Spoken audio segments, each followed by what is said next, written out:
Once upon a time, in a small village of Itolo Kingdom in Cross River State, there lived a community of people who followed a peculiar tradition. For as long as anyone could remember, the villagers had been taught to never look back while walking. It was said that looking back would bring bad luck, misfortune, and even death. The villagers took this tradition very seriously, and it became a part of their daily lives.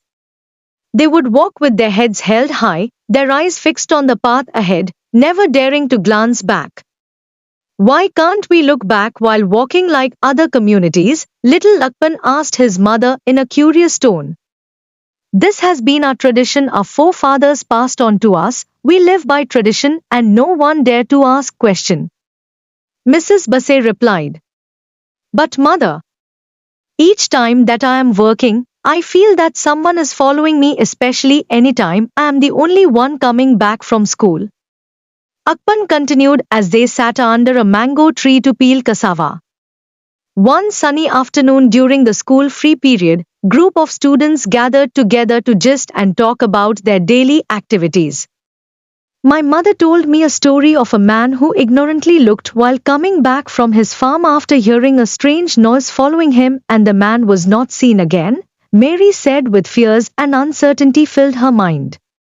Even my mother told me that story too, Sandra nodded in agreement. One thing villagers didn't know was why such tradition was made, and no one dares to question the gods. One day, while Lakpan was coming back from school, decided to test the tradition. He had always been curious about the world behind him, and he wondered what would happen if he looked back. As he walked through the village, Akpan felt a sudden urge to glance over his shoulder. He hesitated for a moment, remembering the warnings he had heard since childhood.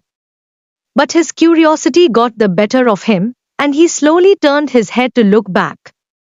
At first, everything seemed normal. The villagers were going about their daily business, the sun was shining, and the birds were singing.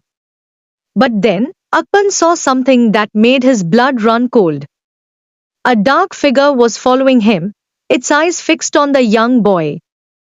Akpan tried to run, but his feet felt heavy, as if rooted to the spot. The figure drew closer, its presence filling the air with an unspeakable horror. Akpan's screams echoed through the village, but the villagers didn't respond. They kept walking, their heads held high, their eyes fixed on the path ahead. The dark figure reached out and touched Akpan's shoulder, and the young boy felt a chill run down his spine. He tried to shake off the feeling, but it was too late. The figure had already begun to pull him back into the darkness from which it had come.